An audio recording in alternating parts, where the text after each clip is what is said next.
penyebab utama pencemaran kualitas udaranya adalah kendaraan.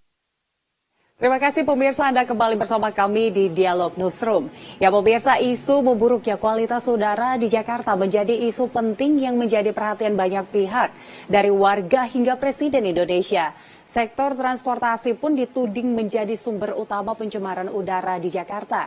Di sisi lain, Pemprov DKI Jakarta melalui PT Transportasi Jakarta sudah lama menegaskan komitmennya untuk menekan polusi udara dengan melakukan elektrifikasi armada. Untuk membahas masalah ini, di studio Jak TV telah hadir dua narasumber kami, yaitu Bapak Welfizon Yuza selaku Dirut PT Transjakarta dan Bapak Joko Setijowarno selaku Ketua Bidang Penguatan dan Pengembangan Kewilayahan Masyarakat Transportasi Indonesia atau MTI. Ya, selamat petang Pak Welfizon, Pak Joko, selamat datang di studio Jak TV.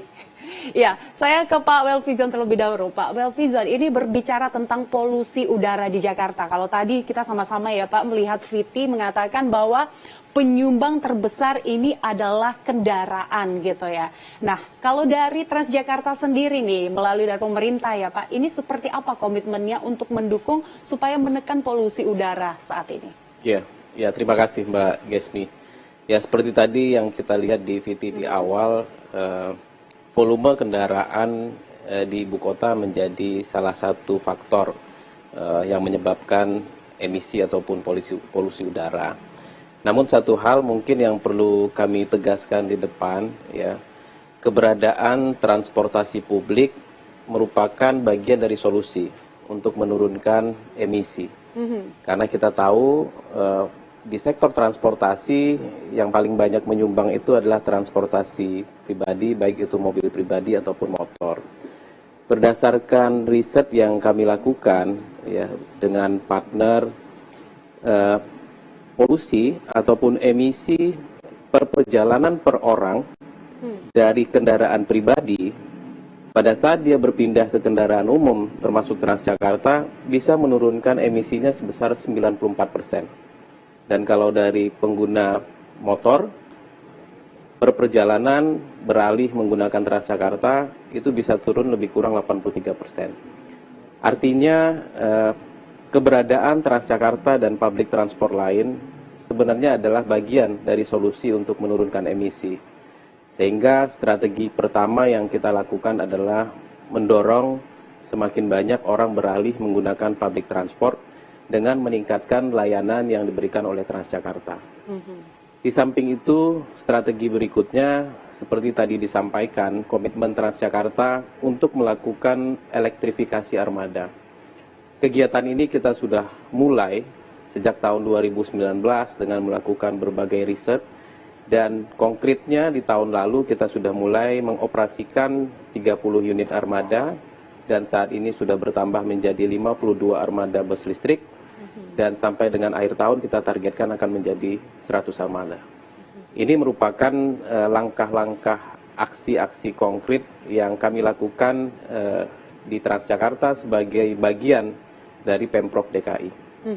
Ya, dengan berbagai upaya tadi dari Pak Welfizon menyampaikan sudah ada komitmen di sana dengan mendorong masyarakat untuk beralih ke Transjakarta, juga ada elektrifikasi. Nah, sejauh ini memang apa sih Pak kendala di lapangan yang didapatkan? Mengapa sebenarnya masyarakat ini sepertinya masih kurang untuk tertarik menggunakan transportasi umum? Ya, kalau kita lihat berdasarkan data, setelah pandemi COVID lebih kurang 2,5 tahun, di pertengahan tahun ini pelanggan Transjakarta sudah kembali kepada angka 1 juta pelanggan per hari. Jadi kalau kita lihat minat untuk menggunakan public transport ini sudah mulai meningkat. Jadi satu hari kita melayani lebih kurang 1 juta perjalanan dan cakupan layanan Transjakarta saat ini sebesar 88%. Artinya dari semua warga DKI, 88% dari warga DKI punya akses ke transportasi publik, terutama Transjakarta, dengan jarak maksimal 500 meter terhubung ke halte ataupun bus stop. Sehingga kalau kita lihat dari cakupan layanan ini menjadi modal kita bersama untuk bisa mendorong semakin banyak masyarakat untuk bisa beralih ke public transport. Di samping itu, kami juga melakukan berbagai peningkatan layanan dan juga program. Salah satunya dalam 2 bulan terakhir ini ada beberapa koridor yang di jam-jam sibuk itu kita bisa berikan jaminan waktu 35 menit. Seperti Ragunan sampai dengan Kuningan, Kuningan Barat, itu kita bisa berikan garansi antara jam 6 sampai dengan jam 9. Dalam waktu 35 menit pelanggan akan sampai pada tujuannya. Dan ini kita lakukan karena kita paham betul keinginan dari masyarakat DKI itu adalah ketepatan waktu. Dan hal ini yang kami coba terus kembangkan sehingga harapannya semakin banyak masyarakat yang beralih menggunakan layanan publik. Ya, baik. Saya ke Pak Joko. Nah, Pak Joko tadi kalau sudah dijelaskan Pak Welfriedzon sebenarnya sudah ada upaya ya dari Transjakarta untuk menekan polusi udara. Tapi lagi-lagi di wacana yang sekarang diperbincangkan adalah penyumbang utama itu lagi-lagi adalah kendaraan transportasi itu sendiri. Nah, kalau dari analisa Bapak, sebenarnya apakah memang dari transportasi saja kah atau ada faktor-faktor lain pendukungnya? Ya, ini kan sebenarnya kalau bicara polusi udara karena kendaraan bermotor itu sudah lama. Bahkan kalau angkanya 40% lebih ya. Itu sebelum pandemi itu Dinas Lingkungan Hidup mengatakan DKI ya, 70% lebih tinggi. Jadi ini rendah, cuman ini kan beritanya gencar. Ya nggak apa-apa, saya bilang bagus itu. Dan tidak hanya Jakarta, kota-kota lain Indonesia juga sama. Ya, kota-kota besar itu Medan, Palembang, Semarang, Bandung itu sama. Apalagi di sekitar Jakarta. Ya kan Bekasi, Bogor, Tangerang itu sama seperti itu. Ya memang kata kuncinya untuk menyelesaikannya tetap angkutan umum. Nah persoalannya seberapa jauh orang mau beralih, karena di Jakarta ini tentunya kan bukan hanya orang Jakarta. Ada orang yang dari daerah Bogor, Tangerang, Bekasi, kota-kota penyangga itu yang mereka bekerja di Jakarta, tetapi mereka tidak mendapatkan angkutan umum yang layak di daerahnya masing-masing. Itu yang jadi persoalan. Kalau di Jakarta saya tahu lah, itu perjuangan 19 tahun yang lalu, itu sudah nampak kita berdiri di mana aja, coverage tadi sampai 80% kan, itu cukup tinggi. Coba aja kita jalan nggak sampai 500 meter, mesti dapat angkutan umum. Minimal angkot dapat lah gitu ya.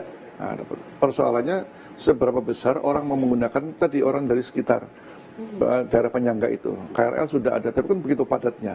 Ya, ntar lagi ada LRT Jabodebek agak lumayan ya, tapi itu juga belum cukup, masih kurang. Artinya daerah-daerah penyangga ini juga angkutannya harus seperti Transjakarta.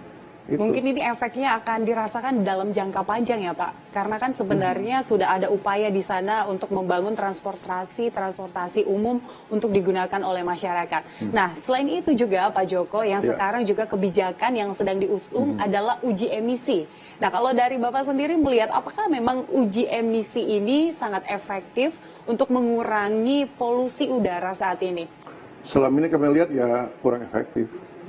Ya, sudah lama dilakukan tapi ya nggak gitu berjalan maksimal juga. Tetap kata kuncinya orang harus beralih menggunakan angkutan umum, itu dulu. Selama public transport tidak tersedia, hanya Jakarta saja, itu berat. Ya, jadi istilahnya kalau di transportasi ada kebijakan yang sebutnya pull and push strategi. Pull-nya itu menyediakan public transport. Nah, kita tahu dulu sebenarnya sebelum reformasi itu setiap bangun kawasan perumahan itu mesti disertai dengan sarana angkutan umum. Ya, sekarang kan tidak.